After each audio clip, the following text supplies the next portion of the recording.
pandangan supaya tidak cenderung kepada dunia, ya. Maka dibuat simbolnya menggunakan khirqah, kain itu simbolnya. Yang berikutnya safar dar watan, melakukan rihlah mencari guru, lalu khidmat dan bersohbat. Ya, kalau orang cari guru mudah, tapi yang mau bersohbah, yang mau berkhidmat itu nggak banyak. Malah banyak murid yang merasa terbebani oleh gurunya, takut dibebani, takut nanti penyusahan hidupnya. Nah, itu belum sah safardar watannya, ya. Tapi tenang aja, syaikhuka man la yut'ibuka, kata Imam Al-Mursi, diulang kembali oleh Imam Mu'tala Sekandari. Gurumu itu tidak akan pernah membuat kamu merasa dibebani. Justru kamu senang diberi beban. Itu guru. Berarti sudah ketemu gurunya kalau sudah ketemu orang begitu. Ya, tapi kalau datang ke dia berat, khidmat kepada dia kayaknya susah, mungkin kita belum tasdik kepada keilmuannya, sehingga sulit. Ya. Ini khawatir nanti terganggu pekerjaannya, terganggu waktunya. Yang ada kita yang ganggu guru, bukan guru yang ganggu kita. Ya, jangan salah, ya, jangan keliru. Ini safardar watan berikut dar anjuman. Nah, maka berkhalwat dalam keramaian. Kalau khalwat di surau biasa, sudah punya tempat khalwatnya. Nah, namun dituntut, kenapa zikirnya zikir khafi? Supaya nanti dalam keramaian, dalam kesibukan harian, dalam kesibukan bekerja, berbisnis, berusaha, tetap hatinya terkoneksi kepada Allah Subhanahu wa Ta'ala. Itu namanya khalwat dar anjuman. Maka apakah dia laki atau perempuan? Jika dia orang yang hatinya selalu terhubung kepada Allah, keadaan apapun, maka dia disebut rijalun, lelaki, pejantan, ya, meskipun dia seorang perempuan. Dan sebaliknya, ini bahasanya masih halus. Kalau bahasa hadis Nabi lebih kasar.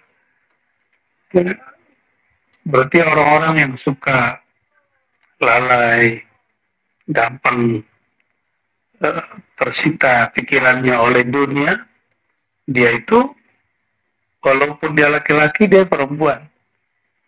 Kalau perempuan ya double, ya. Kalau Nabi menyebutnya masalul ladzi yadhkur rabbahu wal ladzi la yadhkur rabbahu kal hayy wal mayyit. Perumpamaan orang yang ingat Allah dan yang tidak ingat Allah seperti orang yang hidup dan yang mati. Berarti orang yang lalai ini bangkai berjalan, mayit berjalan. Untuk bahasa yang lebih kencangnya di Sahih Bukhari. Lalu yang berikut, apa itu? Nomor berapa? Nah, zikir lisan dan kalbu yang beriringan. Maka ketika tadi kita praktek ba'da sholat, la ilaha illallah, ikutin irama imamnya. Imamnya memanjangkan ilaha illallah, ikuti. Nanti gemanya akan dahsyat. Kalau imamnya memendekkan baca Allah, ikuti juga. Jadi jangan buat pola sendiri. La ilaha illallah. Nah, imamnya itu benar itu. Kalau imamnya baca cepat, la ilaha illallah, ikutin saja. Nanti akan ada energi yang luar biasa dari suara itu. Ya. Seperti suara lebah begitu, kata Nabi Shallallahu Alaihi Wasallam. Yang berikutnya, nomor ke-6, kenapa kita sering baca ilahi anta maksudi wa ridhaka matlubi? Karena bermakna meluruskan niat. Banyak orang mencari guru supaya sakti. Ya, ada juga yang cari guru backup supaya naik pangkat. Ada juga macam-macam lah. Ya. Nah, kalau sudah ketemu kaidah ini, hilang itu semua. Dia berburu murni karena ingin mengenal Allah Subhanahu wa Ta'ala, bukan karena ingin mencari backup dunia.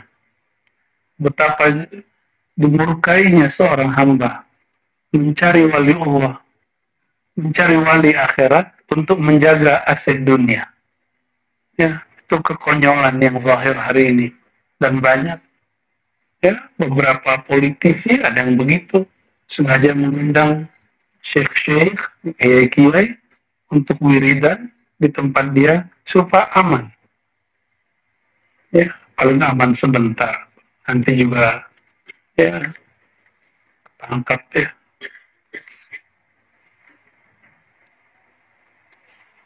Dia lebih takut kepada pengadilan dunia daripada pengadilan akhirat. Ya. Lalu yang ketujuh, nah ini yang masuk pada sore ini, naga dash, ya.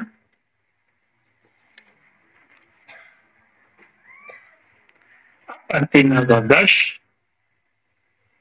kalau kampungnya Buya Aldomi bacanya nakah, tak menakah, naga dash. Saya ingat saya begitu cara bacanya. Apa artinya? Muraqabatul khawatir.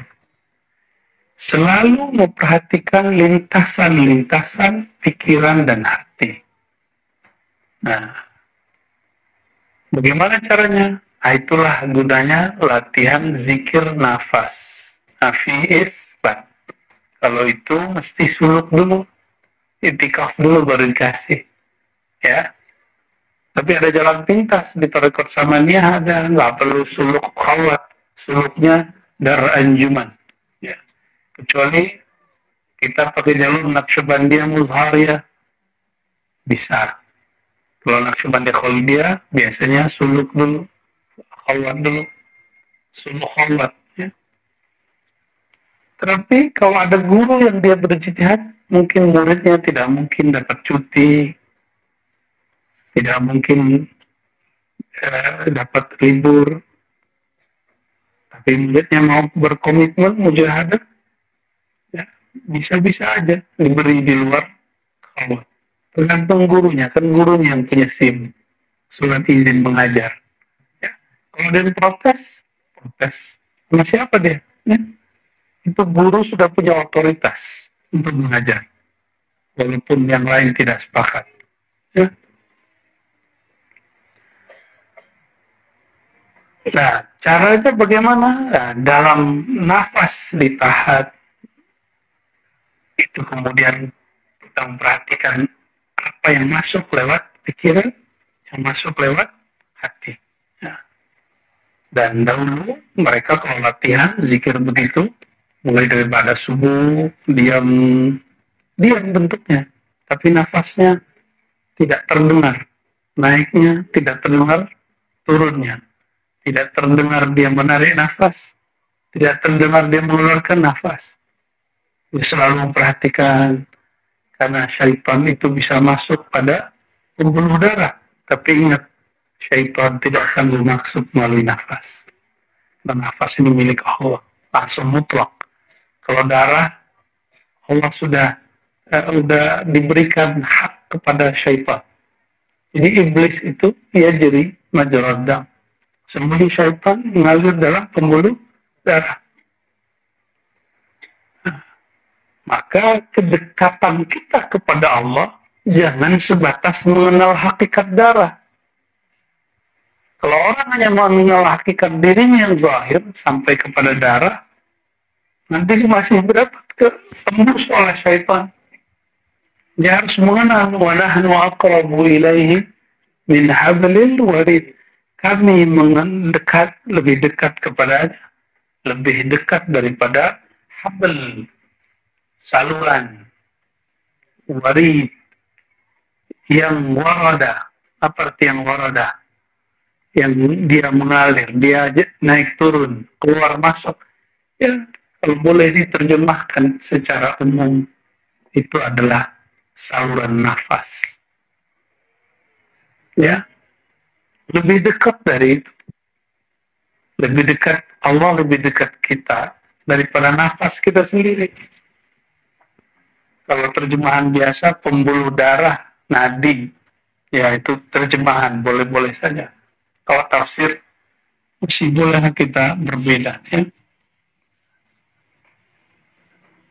Nah, mereka biasanya menjaga kalbunya, yahfazul qalba an khudurir aghyar min tulu'il fajri ila dhahwatil kubra ala wajhin تكون القوة المتخيلة في تلك المدة معزولة عن العمل.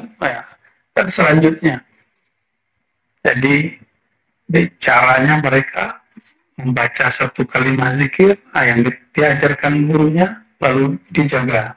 Ini sebenarnya kurikulum antum sekarang yang lagi latihan sebagian 70% kan itu. Jangan bersilat taif, jangan cemburu dengan wirid orang lain, itu hanya sekedar latihan. Ini tujuan zikir itu hanya ingat. Bisa orang ingat lewat lataif, bisa ingat lewat nafi isbat. Yang penting ingatnya, bukan tekniknya. Ya, jadi kalau teman kita sudah tahlil, sudah nafi isbat, kok saya masih lataif? Gak ada masalah. Ini Imam Alauddin hanya mengamalkan ilahi anta maksudi, nggak pakai nafas, nggak pakai baca aja. Bertahun-tahun nggak ada masalah, dia nggak protes. Tapi murid sekarang kan manja-manja, ya minta-minta. Masa saya belum diberi gitu. Kalau dulu nggak ada begitu. Dulu orang ngamalin zikir ismuzat itu bisa 6 tahun. Hanya nama Allahnya, satu titik kalbu. Sekarang kalau sudah 10 hari mesti nambah. Bahkan kalau itikafnya cuma 10 hari, 3 hari udah bisa nambah gitu. Seperti sekolah negeri aja, masuk kelas swasta. Kita nggak begitu. Kurikulum ini bukan untuk diotak-atik seperti itu. Ya. Barangkali itu sebabnya kenapa zikir-zikir kurang bernatijah. Kurang bernatijah, apa arti natijah? Berbuah, berhasil. Karena mengejar target. Biasa aja, ya. Istiqomah aja. Pulang nanti, kembali lagi zikir lataif. Ya. Sekali sehari itu. Kalau nggak sekali seminggu, aduh sulit sekali. Kalau seminggu ya. Kalau khatamnya minimal sekali seminggu, tapi diisinya tiap hari. Ya. Yang berikut, yang nomor berapa? Yaddash, ya. Yaddash, yang bacanya yad. Yaddash itu al-maksud min jami' ma sabaq. Semua yang tadi itu bahwa ibaratan anil hudur ma'al haq. Tujuannya cuma satu. Hadir hati merasakan Allah Ta'ala. Ala wajhi zawq. Bukan berdasarkan analog seperti para filsuf atau ahli kalam, ahli akidah, mana dalilnya, mana analognya, itu berdasarkan dalil akli atau nakli, tapi lebih real berdasarkan zauq. Apa arti zauq? Jadi cara merasakan Allah itu, cara mengenal Allah itu ada hissi, satu, empirik. Apa bukti Allah ada? Ada alam semesta. Nah, ini ilmu kalam namanya.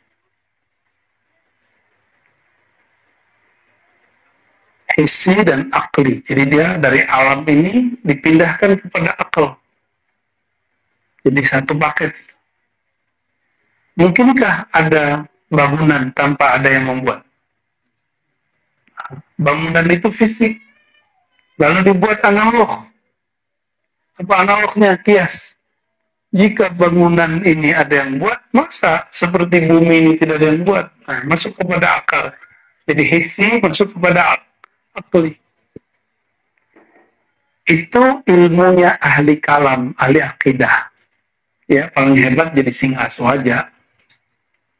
Ya, debat-debat mulu Tuhan di langit, apa di aras bertempat, pada di tempat, paling gitu aja debatnya. Masih mau debat begitu. Terdebat istawa. Ya masa lalu kita lah ya. Di Asfi itu tukang debat dulu sama mana ya. Tapi kalau Bu Asfi lebih serius debat sampai dibawa ke dalam Facebook dan mimpi. Ya. Dan itu sudah banyak makan korban dari masa ke masa. Masa kita mengulang lagi. Nah, kami cukup pengalaman aja. Sudah ngalamin itu. Sekarang udah ketemu, ternyata istiwa itu bukan untuk diperdebatkan. Kata ia, tangan di Quran itu bukan untuk diperdebatkan, tapi untuk dirasakan. Nah, makanya muncul yang ketiga. So, dan ini tidak mungkin kecuali jalur tasawuf. Maka saya menghimbau kepada orang-orang yang lagi sibuk mempersiapkan dirinya jadi singa aswaja, udah cukup. Ya, antum pelajari ilmu zawq. Ujungnya nanti kaswatul qalb. Debat-debat itu ujungnya nanti keras hati. Mesti belajar ilmu zikir kepada ahlinya. Biar nggak sibuk lagi sama orang. Jadi debat itu sibuk sama orang. Kalau zawq kita sudah sibuk, ternyata mengalahkan diri sendirinya nggak kuat. Duduk sebentar, coba ustad loh. Duduk sebentar, kalah sama yang awam. Ini terbukti di Surau ini. Yang ustad, yang tamatan pesantren, tamatan sekolah Islam, kalah sama yang umum. Surau ini saksinya. Ya, awal hari apalagi ya hari ketiga udah mulai sama. Ya, kalah gitu. Berarti benarlah yang disebut oleh Imam Ghazali itu Fakhruddin Ar-Razi dan sebagainya. Jadi mereka ketika menyesali dirinya dulu suka berdebat itu ketika sudah masuk ke tasawuf, bukan kembali ke kelompok yang suka debat lagi. Ya, nggak usah kita sebut lagi kelompoknya, nanti marah lagi dia. Nah, masuk ke dunia rohani, zawq itu tempatnya di kolbu dan ruh. Kalau kias tempatnya di akal. Kalau empirik tempatnya pada indera yang 5. Nah, ini sudah masuk ke mana? Zawq itu masuk ke dalam kolbu. Zawqnya kolbu itu belum selesai, masih ada zawqnya fuad. Orang kalau sampai pada zawqnya fuad, Allah kasih dia penglihatan alam lain. Kita ini ada zahir batin. Kalau antum masuk ke dimensi batin, yang zahir ini jadi batin. Tapi yang di alam sana menjadi itu kata Imam Ghazali dalam kitab Ar-Risalah Al-Laduniyah. Jadi itu bukan kalam Ar-Razi, itu kalam Imam Ghazali. Katanya bertasawuf Imam Ghazali, tapi nggak mengakui itu dan menganggap itu halu. Ya, kita meragukan orang-orang yang bela-bela thariqat muktabarah, tapi tidak percaya bab ini. Ya. Nggak bisa membedakan antara halu dengan mukasyafah ilahiyah. Nah, lalu ada lagi zatnya sir. Sir itu zatnya sudah mulai sifatnya al-ilm al-laduni. Jadi Allah sudah mulai ngajar dia. Nah, orang seperti ini yang disebut dengan maktabah. Dia adalah library. Dia adalah perpustakaan yang hidup dan berjalan. Nah, mereka itulah kalau ummi, tetap saja tidak ummi, itulah baginda Rasulullah SAW dan pewaris-pewarisnya. Maka jangan heran, banyak mursyid-mursyid nggak sekolah. Kalau ngomong tauhid, lebih canggih beliau dari kita-kita yang sekolah-sekolah ini. Ya. Dan menyebutkan istilah-istilah, yang istilah itu hanya kita temui di kitab-kitab tua, tapi dia bisa mengatakannya. Karena mereka langsung diajar oleh Allah Subhanahu wa Ta'ala. Ya, semoga kita dimudahkan Allah berguru kepada mereka, apalagi sampai kepada zawq ruhani. Itulah zawq yang tak terbatas, tak berwarna, tak bertempat, yang tak berlimit. zatnya kekasih-kekasih Allah Subhanahu wa Ta'ala yang disebut zatiyun, orang-orang yang sudah fana dalam memandang, dalam mengingat zatullah tabaraka ta'ala.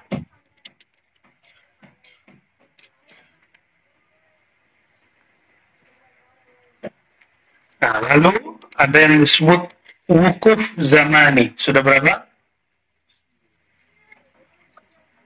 Wukuf zamani. Ini sudah dijelasin sama Buya. Belum ya? Belum ya? Innal wukufa الزمانية الذي هو حال أهل الطريقة ورأس مال السائرين إلى عالم الحقيقة عبارة عن كون السالك واقفا على أهواله في كل زمان أنها موجبة للشكر أم موجبة للعذر. Kata Imam Bahauddin, seorang ahli tariqah, modal dia untuk masuk ke alam hakikat itu adalah waqifan ala ahwali fi kulli zaman. Dia dalam setiap detiknya, jika dapat nikmat, baik zahir atau batin, zahir berarti materi, batin dapat natijah zikir. Disyukri, dia bersyukur. Itu sebabnya kita setiap kali selesai zikir kita sujud syukur. Itu bukan bid'ah, itu bagian dari bab al-wukuf az-zamani. Ya, ada juga yang nanya, kayaknya dulu kami suruh gak begitu deh. Ya karena ini tuh nggak baca ini, sederhananya gitu aja. Ya, coba baca kitab ini, kaidah-kaidahnya kembali hidup lagi. Ya, katanya ingin memurnikan tariqah, diajak memurnikan malah dianggap bid'ah kita. Ya, sekaratmu kata orang Jawa. Ya. Kalau tidak mendapatkan, belum mendapatkan nikmat. Nah, kok ada orang tahu sholatnya nggak khusyuk, mulai dia sadar, kok saya zikirnya kurang. Itu karena dia sudah mulai zikir. Jadi kalau dia belum belajar zikir qalbu, dia nggak akan pernah sadar dia itu kurang zikir. Itu sebabnya banyak orang di luar sana cukup dengan takbir-takbir sudah ngerasa suci. Cukup dengan pergerakan politik tertentu sudah merasa Islamnya paling benar. Ya. Memenangkan Allah sendiri dalam dirinya belum sanggup. Gimana dia mau membela Islam? Ya. Islam itu isinya nama Allah, nama Sayyidina Muhammad SAW. Besarkan dulu nama itu di kolbu, baru takbir pakai mulut, berbuih-buih mulut, tapi nggak bisa menaklukkan musuh itu apa? Sedangkan di akhir zaman disebutkan dalam hadis Imam Hakim, hadisnya Sahihul Isnad, bahwa umat Islam menaklukkan Eropa, ya, Bani Rum disebut, itu cukup dengan takbir. Ini naklukin teman sesama beda partainya nggak bisa, udah beda fahamnya udah nggak bisa. Ya takbir kita takbir ya bingung. Ya. Apa yang salah? Yang salah di kolbunya belum kita bertahta nama Allah. Masih ingat baginda Rasulullah SAW ketika pedang sampai di leher beliau, lagi musim perang, beliau rehat di bawah pohon. Ternyata ada spire, ada mata-mata yang sudah siap. Dia seperti ahli golok, ahli pedang. Dengan cepat tangkas pedangnya sampai di leher baginda Rasulullah SAW. Hadis Sahih Bukhari Muslim. Apa kata dia? Hei Muhammad. Salah dia manggil Muhammad. Itu masalahnya. Seharusnya dia nggak panggil Muhammad. Soalnya hoi gitu aja ya. Karena dia nyebut nama Muhammad, tubuh dia dari Muhammad. Hei Muhammad. Siapa yang melindungi engkau dari pedangku itu? Ya pedang itu tercipta dari Nur Sayyidina Muhammad Sallallahu Alaihi Wasallam. Jawabannya Allah. Nanti cuma jawab Allah. Coba antum yang baca Allah belum tentu kayaknya. Belum ya. Nanti membacanya dari dalam kolbunya. Karena dirinya bergetar, getaran itu pasti memantul kepada kolbu orang yang hantem dia. Pertama baca Allah, itu pedang langsung jatuh. Ambil lagi, tapi kekuatannya sudah melemah. Ditanya lagi seperti itu, jawaban Nabi sama, oh, tuh, yang begitu tuh kekuatannya. Langsung dia jatuh lagi, ulang lagi yang ketiga, Nabi ambil, dibalikin. Sekarang kamu siapa yang melindungi? Langsung syahadat. Cukup kalimat Allah. Cukup kalimat Allah. Makanya zikir ini, zikir Allah. Allah itu bukan bid'ah, bukan bab daripada zikir syaitani. Di kitabnya ada. Kalau syaitani mungkin ya yang bilang syaitani, yang bilang bid'ah berarti dia nggak update, ya, nggak update. Kita sudah banyak bahas bahwa zikir Allah, Allahu itu bukan bid'ah, ya, itu sunnah malah. Nah, di sini al-wukuf zamani ini puncaknya nanti adalah seseorang itu sampai kepada thariqah muhasabah. Itu disebut wukuf zamani. Maka sebelum tidur, ya, jangan langsung tidur. Ingat dulu hari ini sudah salahnya apa, dan minta ampun kepada Allah. Kalau pernah nyakitin orang, doa, ya Allah, tolong sampaikan maafku kepada kalbunya. Aku belum sempat minta maaf. Ada begitu gak? Ya, atau tidur dalam kebencian. Itulah tidur yang paling melelahkan. Orang yang tidur dalam kebencian, dalam kelalaian, tidurnya akan menyiksa, bangunnya tidak segar. Bangunnya tidak rehat. Ya, pasti sudah ada ngalamin 1-2, tidur 5 menit lah, hanya 5 jam. 1-2 sudah ada. Ya, yang belum bengong, maksudnya apa itu? Ada yang tidur 5 jam, rasanya 5 menit. Di sini di khawat ini pasti ngerasain. Ya, 1-2 adalah. Ya. Mantul, ya, dari jam 11 digembar terus baca 1 juz, ya. Habis itu langsung sholat, ya. Habis itu khataman. Habis itu tawajuh. Hajar lagi pakai selamat. Gak dikasih waktu mau rehat. Mau rehat dikit, udah azan. Ya, mumpung masih hari 27, ya. Kalau di rumah udah nggak bisa begitu, antum. Jadi ujungnya nanti apa? Thariqatul muhasabah. Muhasabahnya orang-orang yang ahli zikir tidak hanya dari dosa zahir, tapi juga dosa batin. Dia mengatakan, ya Allah, hari ini hatiku beberapa kali tersita selain Engkau. Hatiku dimasuki selain Engkau. Oh, mereka sampai ke sana. Nah, nanti bedanya antum kalau sudah pulang ke rumah, mulai muhasabahnya ke sana. Kalau dulu-dulu paling saya nyakitin tetangga nggak ya, sebatas di situ dosa zahir. Nanti lebih dari itu.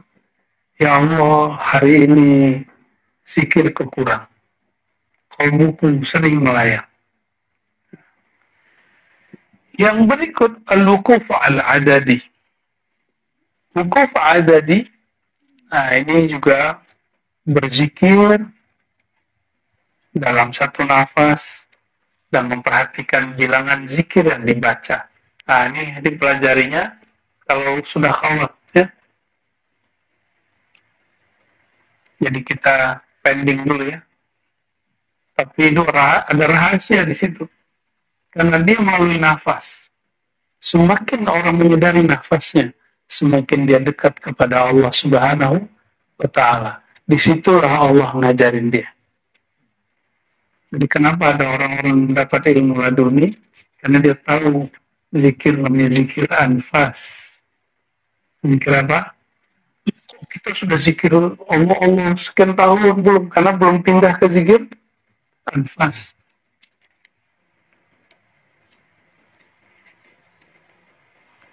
Maka nanti ada namanya yang disebut Imam Ghazali ilmu laduni. Apa arti ilmu laduni? Ilmu laduni, ladun itu artinya ilmu yang diberikan tanpa perantara. Kalau sekarang kami kasih zikir Ismul Jalalah, Ismul Zat, Nafis, Bat, Al-Taif, Mukuf, itu masih perantara guru. Dengan mengamalkan ini sungguh-sungguh, nanti diberi rasa, dilihat oleh Allah. Nah, itu ilmu. Nanti diberi rasa, merasa bersama Allah. Itu ada ilmunya. Nanti diberi rasa, kok dekat sekali kepada Rasulullah. Nanti diberi rasa lagi, dekat sekali kepada Allah. Disebut dekat, tapi tidak ada ininya. Ya. Apa bahasa orang kampung tadi? Dekat tak berhantaran, gitu ya. Jauh tak berjarak. Waduh, ribet bahasanya. Kira-kira seperti itu. Karena Allah itu tidaklah benda, maka kedekatan kepada Allah bukan kedekatan fisik, sifatnya rohani. Dan kita sudah bahas sebelumnya bahwa tubuh ini, pikiran ini tidak akan dapat merasakan Allah. Yang dapat merasakan Allah hanyalah hembusannya, yaitu rohani kita. Ya, kalau qalbu hanya dapat merasakan nama. Qalbu kita, makanya qalbunya beberapa hari ini terus ya ditekan menyebut nama Allah, sebut ya. Kalau rohani enggak, dia lebih tinggi dari itu ya, dan abadi, rasanya abadi. Nah, orang-orang yang mohon maaf zikirnya belum sampai pada qalbu, mereka itulah yang dikhawatirkan su'ul khatimah, yang disebutkan dalam hadis Nabi sallallahu alaihi wasallam, "Walladzi la ilaha ghairuh, inna ahadakum la ya'mal bi'amali ahli al-jannah hatta la yakunu bainahu wa bainaha illa dhira' fayasbiqu alaihi al-kitab fayamal bi'amali ahli an-nar fayadkhulaha." Sesungguhnya demi zat yang tidak ada Tuhan selain Dia, begitu kata Rasulullah SAW, sungguh ada di antara kamu orang yang beramal amalnya soleh sekali sehingga jarak dia dan surga hanya 1 jengkal. Fayasbiqu alaihi kitab, tapi ketentuan sudah berlaku. Apa ketentuan itu? Orang yang zikirnya tidak sampai tembus ke dalam qalbu, nanti di akhir hayatnya ketika tubuhnya kejang, sakar, kalbunya kosong menyebut nama Allah, walaupun sudah baca ribuan kitab, walaupun sekolah tinggi, walaupun haji 1000 kali, kalau nggak sampai dia berhaji dengan kalbunya, sholat dengan kalbunya, zikir dengan kalbunya, zakat dengan kalbunya, semua harus menyertakan kalbu, maka yasbiqu alaihi kitab. Apa yang ditetapkan Allah? Innal a'mal bil khawatim. Innamal a'mal bil khawatim. Amal itu tergantung ujungnya. Jika ini nggak sampai kepada ujung diri, yaitu qalbu, maka di ujung hayat pun juga sama. Itulah kenapa terjadi ada orang katanya kiai tapi susah meninggal. Ada orang katanya ustaz tapi gak bisa baca la ilaha illallah Allah sebelum wafat. Ya, pernah dengar? Jangan-jangan pernah lihat. Ya, dulu musuh dari Syekh Mukhtar Angkulakun namanya, pendiri Madrasah Tarbiyah Islamiyah, mengalami itu. Ya, mendebat, mencaci maki orang-orang ahli zikir, menghina. Padahal sudah ada kesepakatan kalau kalah debat tidak akan menghina, tetap dia menghina. Beberapa bulan sebelum wafatnya, lari-lari tengah pasar nggak pakai celana, hilang kesadarannya.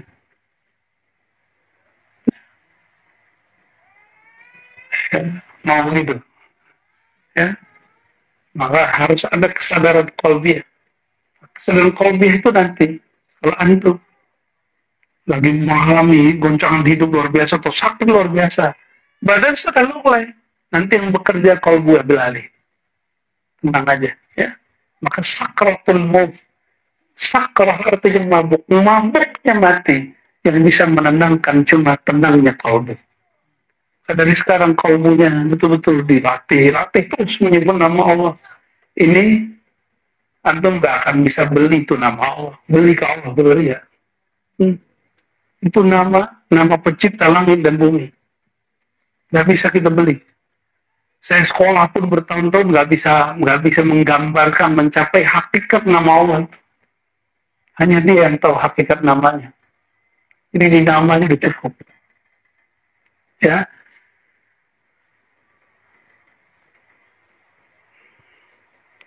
Nah, Imam Ghazali mengatakan kalau orang sudah sampai ke persoalan kolbiyah, sampai kepada ruhiyah, Allah nanti langsung yang akan menghembuskan ilmu di dalam kolbunya.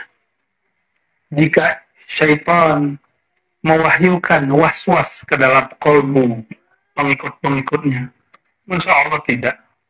Kan di Quran kan ada kalimatnya, la masa atau masa satu ta'ifah, ya, disentuh oleh sekelompok syaitan, ya. Juga ada waswasa, ada Allah, syaitan mewahyukan, benar. Itu syaitan tingkat tinggi. Orang yang diwahyukan syaitan namanya wali syaitan. Mirip-mirip laduni, tapi al-laduni asy-syaitaniyah. Ya, langsung diajar iblis. Bisa tahu yang aneh-aneh. Tapi penciriannya satu. Iblis itu sempat berzikir, maka dia tahu beberapa ilmu zikir. Nah, berarti kalau sudah zikir belum tentu tenang, ya. Mesti ada ma'rifatul mazkur, mengenal siapa yang kita zikirkan. Nah, itu yang wajib dipelajari. Ya, mengenal siapa yang perlu yang kita. Ya. Jadi dari dulu suluh kholot begitu-gitu aja. Apa yang beda? Makrifat yang beda. Makrifatnya harus nambah. Yazid, mesti bertambah, jangan berkurang. Dan yang terakhir, al-wukuf al-qalbi. Wukuf berarti tetap, qalbi berarti pada qalbu. Wukuf pada qalbu. Ada dua makna, kata beliau. Pertama, qawmu qalbi dzakir hadiran ma'al haq. Hati selalu hadir merasakan Allah. Bagaimana caranya? Sebut namanya, yang punya nama mesti hadir. Ya. Kalau saya panggil yang hadir ini tidak dengan namanya, boleh nggak? Saya panggil Dawami dengan Daim.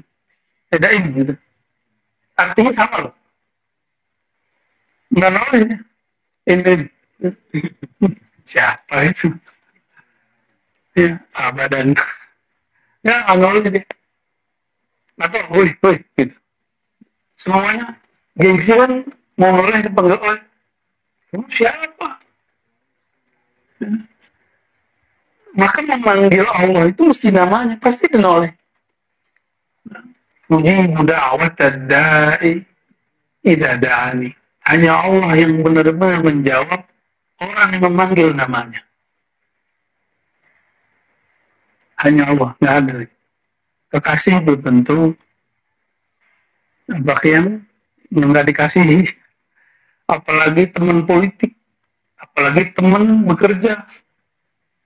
Dia hanya bersama kita kalau kepentingannya sama.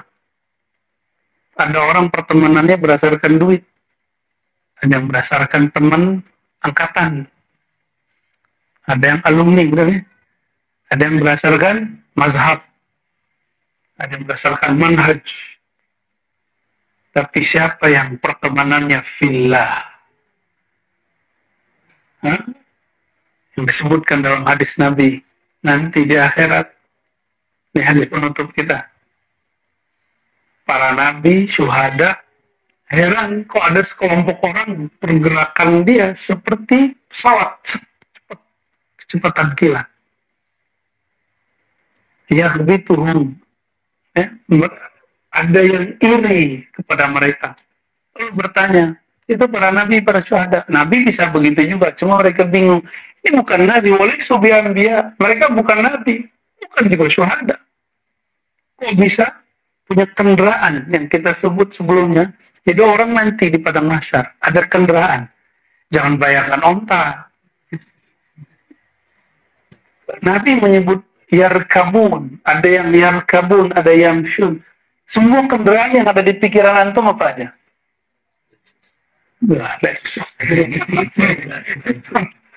Boleh juga tuh. Ya, apalagi kendaraan yang terbang. Ya, kendaraan motor. Jadi nanti di akhirat itu ada yang seperti itu, ada yang kayak motor. Tapi bukan motor bentuk. Kecepatannya seperti motor. Ada yang seperti pesawat, ada yang kayak jet. Nah, yang kayak jet itu ditanya, ya Allah itu siapa? Muncullah jawaban. Apa yang jawab? Al-mutahabbina fiyya. Mereka itu yang mereka saling mencinta dulu di dunia. Fiyya. Dalam mengenal aku. Dalam berzikir kepadaku. Dalam berjuang untuk memenangkan ma'rifatullah dalam dirinya. Dalam hidupnya. Dalam dakwahnya. Jadi kita boleh kita beda thariqah. Enggak apa-apa. Ini ujungnya ma'rifatullah. Boleh kita beda manhaj dalam bab akidah. Yang penting tetap ahlus sunnah. Berbedaan mustalahat, istilah nggak ada masalah. Berbeda fikih nggak apa-apa. Ada masalah. Berbeda status sosial nggak ada masalah. Tapi ketika dia mengenal Allah, itulah persaudaraan sejati. Maka orang-orang yang hari ini di dunia mereka berkumpul untuk itu. Mereka satu gerbong nanti di sana. Ada nakodanya, ya, ada semuanya lengkap som. Ya, kalau naik pesawat yang eksklusif ada makan ini enggak? Ada. Kalau yang enggak ya paling kasih roti. Jadi saat orang tenggelam dengan keringatnya, enggak, dia terbang. Al-mutahabbu nafiyah. Nah, kalau boleh disebut itu namanya kendaraan ar-rikab al-Muhammadi. Kendaraan-kendaraan yang terhubung, tergabung dalam cinta kepada Nabi Muhammad. Satu-satunya jalan mengenal Allah, mencintai Allah, cuma mencintai Nabi Muhammad SAW. Maka bagi kita, sholawat itu wajib. Ya, terserah orang mau bilang apa. Bagi kita sholat wajib. Karena yang buat antum bisa sholat siapa? Yang ngajarin sholawat? Yang ngajarin sholat? Ya, terus masih protes. Saya sebut bahwa sholawat lebih wajib dari sholat. Masih protes. Antum tahu sholat dari siapa? Nabi Muhammad SAW. Berterima kasih kepada yang ngajarin ini. Itu lebih wajib. Dia jadi syarat deh. Wajibnya bukan wajib rukun. Walaupun di mazhab Syafi'i itu rukun. Ya. Jadi orang-orang nggak sholawat itu. Dia nggak punya nakoda nanti, nggak punya imam, nggak punya pilot nanti. Ya, ntar datang aja sendiri yang mau ya. Kalau bisa. Ya. Sekarang ada masalah aja minta tolong orang kok. Ngurusin surat aja ke kelurahan, minta tolong sama orang. Gimana ngurus nanti di sana? Antum nggak punya orang dalam. Mesti punya orang dalam. Iya. Yang di dalam cintaku. Dan itu cuma Nabi Muhammad SAW. Ya. Oleh karena itu, walaupun masih ada sehari besok lagi taklim ya, saya khawatir lupa. Murid kita 2 aja untuk masalah kerohanian. 1 zikrullah, 2 zikrul Muhammad SAW, yaitu salawat. Mengingat Allah, lalu salawat kepada Nabi Muhammad SAW. Di luar itu ta'limnya, ya, suluknya. Dua itu aja yang kita olah terus kemana-mana. Ya, kadang-kadang kita habis tawajuh yang lebih banyak salawatnya kan. Kalau ini pendek, salawatnya ulang-ulang, nah itu lagi halnya itu. Nah, semoga nanti kita yang termasuk berkendara dengan kendaraan tercanggih. Tapi dahsyatnya Rasulullah SAW. Beliau tidak mau berangkat duluan. Beliau setelah anterin, balik lagi cari ummati. Itulah nanti para mursyid-mursyid, guru-guru, wali-wali Allah yang mereka bermurid. Tidak mau egois, cari semua muridnya. Rasulullah mencari imam-imam. Imam-imam cari pengikut imam itu. Semua mencari.